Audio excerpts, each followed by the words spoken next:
महाकाली यात्रा नियोजनाबाबत महापौरांनी घेतला आढावा।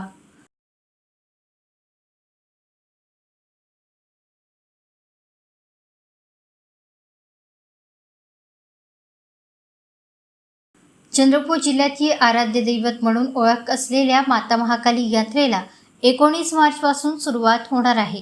या संदर्भात करावयाच्या नियोजनाबाबत महापौर संगीता खांडेकर यांनी मनपा मुख्यालयात आढावा घेतला।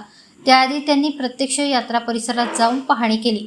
महाकाली यात्रेला विविध राज्यातून मोठ्या प्रमाणात भाविक येतात असे सांगून महापौर म्हणाल्या, गर्दी व्यवस्थापनासाठी योग्य नियोजन प्रशासनाने करावे, भाविकांचा प्रवेश आणि बाहेर जाण्याची स्वतंत्र व्यवस्था करावी, पाणीपुरवठा विभागाने भाविकांना पिण्यासाठी पाण्याच्या टाक्या व पाण्याचे टँकर सज्ज ठेवावे, आरोग्य विभागाने निशुल्क प्रथमोपचार वैद्यकीय सेवा तसेच 24 तास रुग्णवाहिका व अग्निशमक सेवा उपलब्ध ठेवावी, उन्हाचा तडाखा लक्षात घेता बाहेरून येणाऱ्या भाविकांना उष्माघाताबाबत घ्यावयाची काळजीची माहिती द्यावी, विद्युत विभागाने संपूर्ण परिसरात विद्युत व्यवस्था उभारावी, तसेच यात्रेवर लक्ष ठेवण्यास CCTV लावण्याचे काम करून घ्यावे, शिक्षण विभागाने वादळ, वारा, पाऊस अशी नैसर्गिक आपत्ती ओढावल्यास नागरिकांना स्थलांतरितकरिता मनपाच्या शाळा व इतर